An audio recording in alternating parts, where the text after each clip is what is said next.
Welcome back to Losing Human. Now part 3 of Losing Human. We all have friends. Yes. Heisler asked. You never called me back, his dad accused. Apologies, I've been busy. Good Lord, son. Your mother's dead. I'm all alone. I needed to see you. His dad started. The old man cleared his throat. The funeral is here on the 29th. You're coming, right? Heisler had recently begun avoiding home and stayed in the lab. He looked at his new components before saying anything else. When's the 29th? Next Friday. Next Friday, we're monitoring the long-term effects of our project. We uploaded a cat's awareness into a robotic construct. I need to be present. I don't have a choice in the matter. Stephen, you only have one mother. Take a sick day. Use bereavement leave. If you don't care enough to show, then say it. Don't give me the runaround. You're not the only smart one in the family, or the family dwindling. Heisler shook his head in disappointment. I'll see what I can do, Dad. I love you, Stephen. I love you too.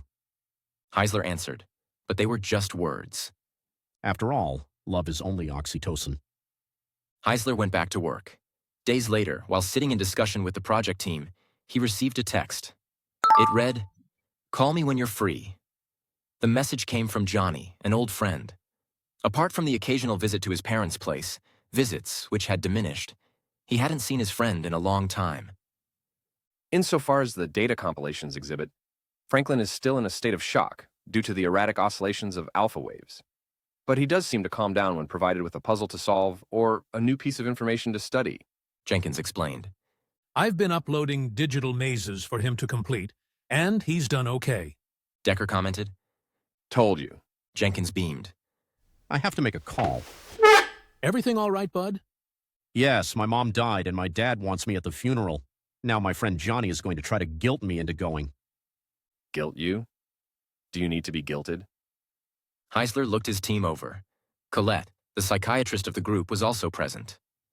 No, it's just that the funeral is on Friday, and we're supposed to be present to monitor the cat MRC. Dr. Heisler?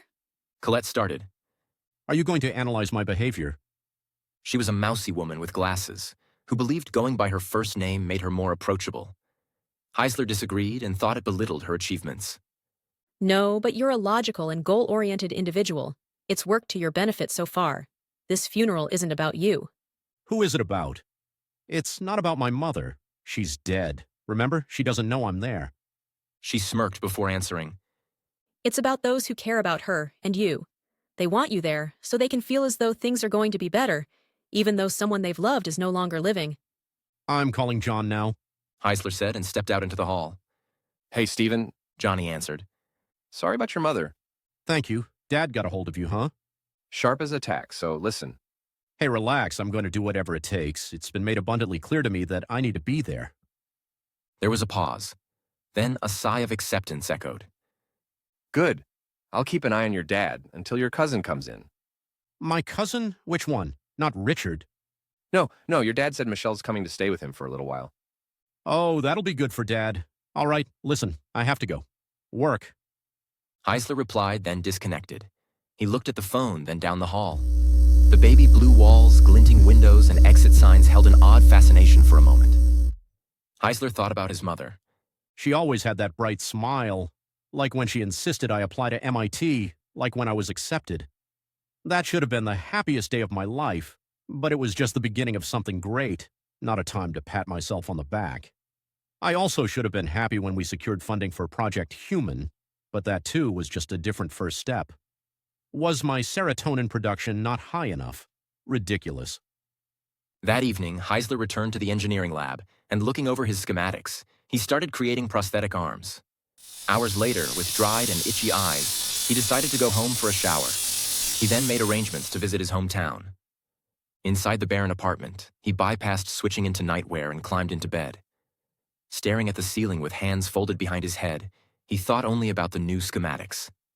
I can utilize swivel joints. The benefit of being able to rotate each joint in a full circle ought to give the ape something new to learn. Maybe I'll even add hydraulic extensions. Now, what about the legs? The next few days proceeded slowly. Heisler didn't communicate with the rest of the team.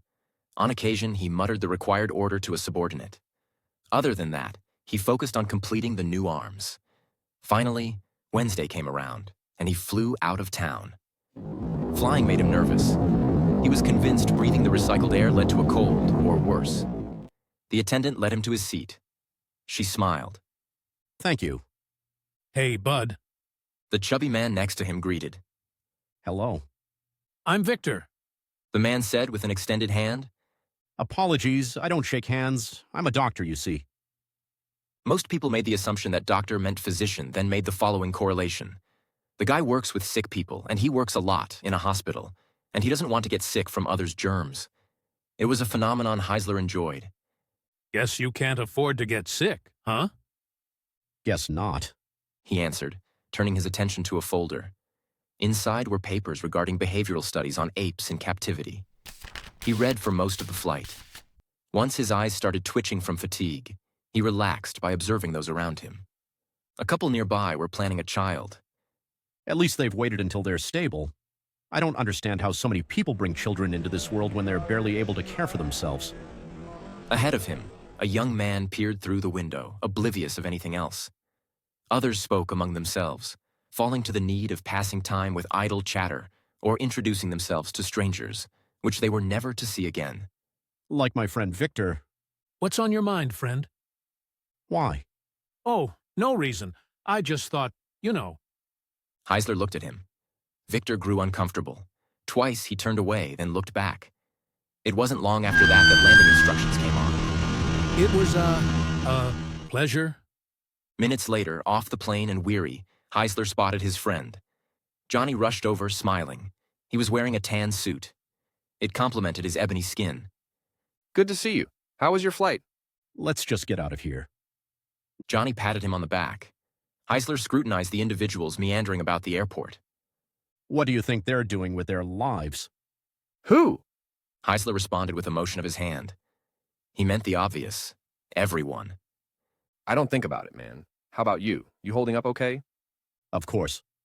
In the parking lot, they piled into Johnny's black Sonata. He didn't turn the key. Instead, he looked at Heisler, who smacked his lips and tried not to give Johnny the attention he was craving. He still didn't start the car. Once Heisler fidgeted, Johnny smiled. How long I've been knowing you, Stephen? Johnny, I had a long flight. Just take me home. Come on now. I know when you get like this, it's because you're stressing over something. A man's mother dies, that's got to be. It's fine. Can we go, please? Yeah. They exited the parking lot and pulled out into the night. Orange lights swept over the windshield as Johnny flew down the interstate. How's the work? I heard you built that cat. We're just starting, really. I'm working on the next step, something a real change. Oh yeah? Johnny grinned.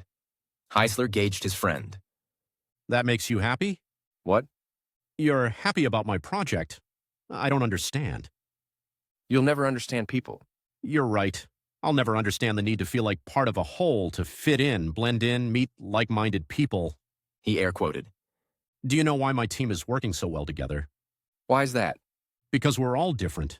Different outlooks, professions, likes, versatility, Johnny. Versatility. There's no emotional attachment. We work on a project, then we move on. Like animals. They don't look for each other to go and hang out. They just live. A dog doesn't get sad and doesn't need a funeral. First of all, dogs run in packs, so your argument is crap right from the get-go. Second of all, my dog Petey was sad as shit when his favorite toy fell apart. How did it fall apart? He chewed it up. He said with an air of contempt. Right. He chewed it up because of a biological need. In the wild, a dog chews a stick. When it breaks, he isn't sad about it. I don't think Petey was saddened by destroying his toy. I think the dog simply developed a longing for its true nature, surviving nature.